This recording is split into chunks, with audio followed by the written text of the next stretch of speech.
नमस्कार। अमृत प्रेरणा चैनल में आप सभी दर्शकों का हार्दिक अभिनंदन।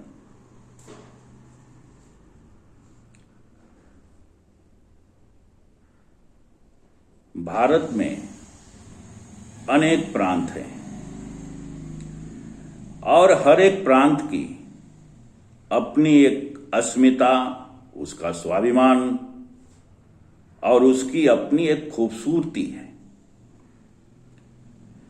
अगर हम कहें कि हर एक प्रांत के अंदर कुछ विशेष गुण हैं जिसके कारण वह जाना और पहचाना जाता है। इस देश में कुछ प्रांत ऐसे हैं जो बहुत ही समृद्धशाली हैं, या हम कहें कि वो प्रगत प्रांत हैं। इन प्रगत प्रांतों में महाराष्ट्र भी एक है, जिसे नैसर्गिक संपदा के साथ साथ अनेक प्रकार के गुण इस प्रकृति ने, परमात्मा ने बख्शा है। अगर उसके प्रमुख गुणों को हम देखें तो सबसे पहले आता है वहां पर आर्थिक नियोजन। मुंबई चूंकि उस प्रांत की राजधानी है और मुंबई पूरे भारत की भी आर्थिक राजधानी है, यह भी उसके प्रगत होने का एक प्रमुख कारण है। यहां की सामाजिक सोच और सामाजिक चलबल, या कहें कि सामाजिक आंदोलन जो यहां पर अपने अधिकारों के लिए हुए, वह भी एक प्रमुख कारण है। और यहां की संत परंपरा विशिष्ट है, जिसके कारण इसे संतों की भूमि भी कहा जाता है। और यहां की प्रगतवादी वैज्ञानिक सोच एक प्रमुख कारण है।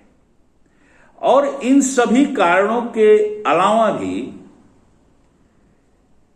एक प्रमुख कारण है, वह है अपने इतिहास का सही आकलन और उसका रक्षण। अभी अभी कुछ दिन पहले पंडित धीरेंद्र शास्त्री महाराष्ट्र में आए और उन्होंने छत्रपति शिवाजी महाराज के ऊपर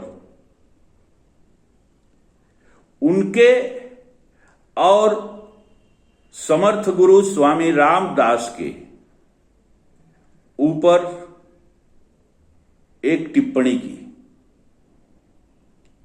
या उनके संदर्भ में कुछ बातें की, और उनका विरोध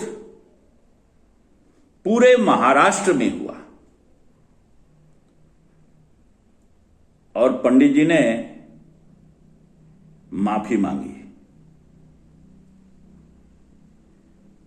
वह संदर्भ एक है कि महाराज के गुरु स्वामी समर्थ थे कि नहीं। इसी संदर्भ में कुछ दिन पहले यहां के पूर्व राज्यपाल श्री भगत सिंह कोश्यारी ने भी व्याख्यान दिया था और उन्हें भी माफी मांगनी पड़ी थी।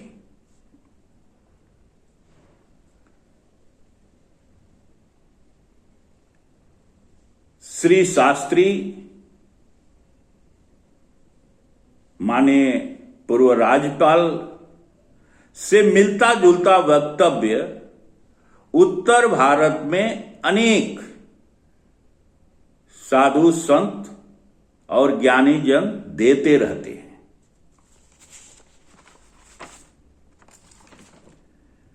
उत्तर भारत के लोग यूपीएससी परीक्षाओं में ज्यादा चयनित होते हैं और उसकी तैयारी भी करते हैं। नो डाउट तो वहां पे हिस्ट्री सब्जेक्ट होता ही है, परंतु उन लोगों में से कोई भी इस विषय को ध्यान में लाने का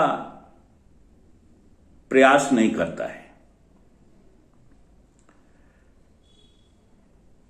उत्तर प्रदेश और बिहार के बुद्धिजीवी परंपरागत रूप से पंडित शास्त्री के विचारों से ही सहमत हैं। इसका प्रमुख कारण यह है कि जो ये लोग कंपटीशन के हेतु तैयारी करते हैं, कंपटीशन के बाद या एग्जाम के बाद वो उसे वहीं रखकर भूल जाते हैं। उस ज्ञान का समाज के लिए क्या उपयोग होगा या उसे समाज में भी उपयोग में लाया जा सकता है, उसे बताने का कोई प्रयास नहीं करता। और परंपरागत रूप से जो आकलन के आधार पर जो इतिहास समाज में प्रचलित होता है वह चलते रहता है। ऐतिहासिक घटनाओं को लेकर मैंने अपने जीवन में कभी भी कोई आंदोलन होते हुए तो वहां नहीं देखा है। महाराष्ट्र में जो आंदोलन देखने को मिला वह कोई आईएएस एकेडमी या यूपीएससी एमपीएससी की परीक्षा की तैयारी करने वाले छात्रों ने नहीं किया। यह आंदोलन सामाजिक संस्थाओं और आम जनता ने किया, क्योंकि यहां पर गांव-गांव में अपने इतिहास को लेकर व्याख्यानमाला होती रहती है। उत्तर भारत में चौरी चौरा कांड जो आजादी के समय हुआ, आज तक उसके साथ, उसके वीरों के साथ न्याय नहीं हुआ है और न ही कोई बड़ी आवाज उसके लिए उठती है। कर्मयोग प्रतिष्ठान भारत गाथा सीरीज लेकर समाज प्रबोधन का काम गत वर्षों से कर रही है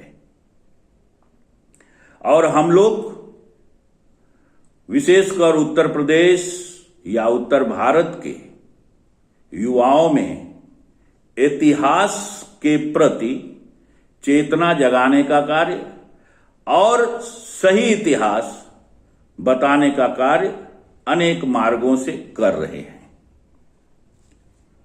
हमें महाराष्ट्र से प्रेरणा लेकर अपने इतिहास प्रेम को जागृत करना होगा और उस इतिहास को वैज्ञानिक सोच के आधार पर देखना होगा।